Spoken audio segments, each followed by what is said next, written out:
My name is Kamran Ullah and you're watching a special GMF show with the Transatlantic Inclusions Leaders Network 2018. Why are they running for office? Why do we need a new generation of leaders? It will be discussed in the next 10 minutes. And my first guest today is Wesley from the United States, yes. Charlottesville. Yes. You are unelected. Yes. What do you do? Well, I am the immediate past vice mayor, and I'm also a current city councilman, and also while there, I'm a professor at one of the local colleges. Okay. And next to you, it's Anina from France. You ran for office. Can you just tell us what you did? In September 2017, I was the first candidate from our region in France.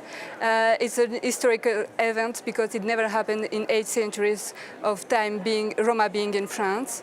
And I did that for ensuring a future for Roma children are living in slums nowadays. Wow, it's an honor to have you here with us. And Filiz, did you run for office? Yes, I'm elected member of the Borough Council Assembly of the district Friedrichshain-Kreuzberg in Berlin. So it's a local level, not local parliamentarian level. Okay. Yes, my name is Abderrahmane. Yes, I'm a councillor in a town of Italy, and I was elected 3 years ago. And I'm sure this is my vision of democracy, that we have to protect the idea of democracy.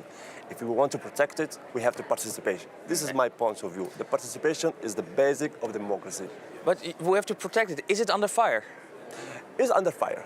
I think it's under fire because only few people do politics. We need new generation, we need new energy. Bukowski says that the difference between dictatorship and the democracy is that in democracy you vote and later you take orders. In dictatorship, you don't have to waste your time voting. So that's why I want to say that we have to participate and to keep the participation and the connection with the politician and the citizens always open, always focused, always available. And young generation have to have a role very important in this. You want to add something? Sure. Yeah, it's very important also to bring your own perspective to the public space. And if you're not doing it yourself, no one will do. And this is what I learned, because at the beginning I was really critical to be political active.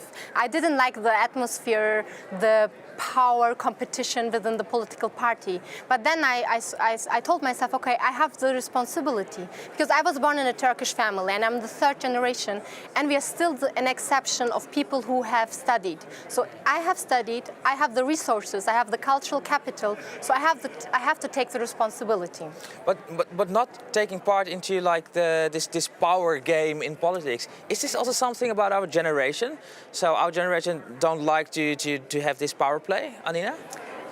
What I think is important nowadays, and one of the reasons that the young people and the people coming from minorities are not taking part in the political game, is because the political game doesn't care about them.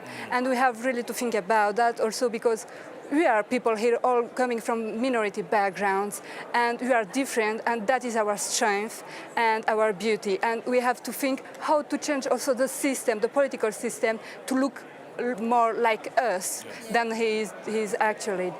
But I would disagree, actually. I don't think that everyone, like we are here now in a really, it's an exception group. I also see other young politicians who are really competitive, really confident about power and about power games, and they do not want to give their space, their position to others. Okay. Yeah. Wesley? Yeah, so we have to show them that way and that model of doing things isn't going to collectively bring us to where we need to be. I wholeheartedly agree with my colleagues, especially in the part about younger generations. We don't want to play the game. The game is broken, and the system is proven to be rigged. So in order for us to get to where we need to be, we have to set our new rules. And I think collectively, because we have social media and we have the ability to connect together in different ways, we can set our new rules, and that's just what we're doing. We're changing the world, literally. Abderrahmane? I think that we are living in a world very, very completely different than our parents lived it. If we look behind us, only 50 years past, it's another world. Only in my town, we are 30,000 people, but we have 72 different nationalities. So multiculturalism, so this is the big challenge that we have. So we have to try to keep all the people in the same level and to participate, because participation is responsibility. And if I want to work from my house, from my land, I have to take off my. So I have to be available.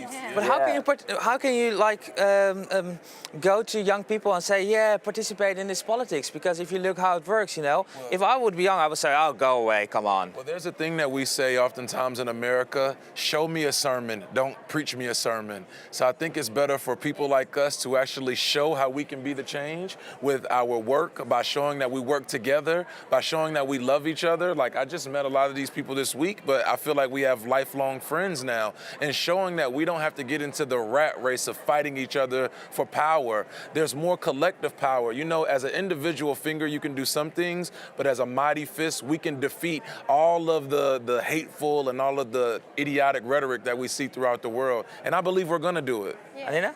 I would like only to add also the thing that the work in our community on the ground is very important for us to make people commit in politics, because only by doing, you know, working together with the people who are today suffering in our communities is the only way to make them, you know, aware of that politics can be a tool to make progress this struggle for access to rights and dignity and freedom. Yeah, Filiz, yeah? Yeah, you know, it's really difficult to make political participation, to be political active, attractive to young people, because politics is tough, it's hard, it's about competition. So we have in Berlin, we have a network within the Green Party, Bunt Grün, colored green, and it's an empowerment network. So we have, most people have different backgrounds, migration backgrounds, and what we do is to give us a safe space to empower the young people, and when they get triggered and they experience also discrimination within the party, we have our space, we talk about it, and we say, okay, what you experience is not right, and you really experience that, because out of the party they make you doubt about what you experience, and so you give the space to the experience and perspectives of the young politicians. Coming to the last question, if some young person or some older young person is considering to become active in politics, what is your one golden tip? What's your main advice? Anina, first you. If someone is considering to get active in politics, what would you advise? First of all, it will be to not forget the people you are fighting for. That is the main principle.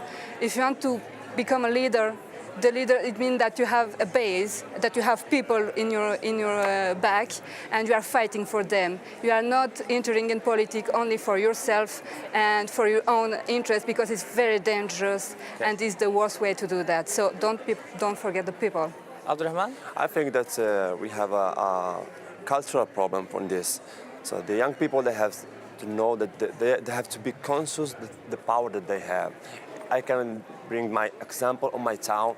We created a shadow parliament of young people. So every question that touches the young people has to pass by the people. Young people, they have to say what they think about it. This makes a big participation. We have 6 presidents in this assembly, and now the young people, they feel that they have a position in the society. So we can do it, we can change, and so we want to participate. Okay, Filiz? My advice would be don't give up easily, be courageous, and you know, there will be lots of attacks. The more you want, the more attacks you attract, the more blockers you will find on your way. But do not forget that you are not for your own self. As Anina said, you have the responsibility for the others from your minority community. So be aware of this and don't get distracted by these attacks, because this is part of the game, to distract you. Yeah. Wesley? I would say 2 things. 1, remain patient with people and impatient with progress. So people will make you upset, people will let you down, people will sometimes put you on a high pedestal, people will do a lot of different things, but we must always be patient with them. But progress, we must be relentless in our efforts to push for change. So there's never enough. There's never gonna be enough equity, there'll never be enough policy, we have to continue to push. So again, patient with people and impatient with progress. Wow.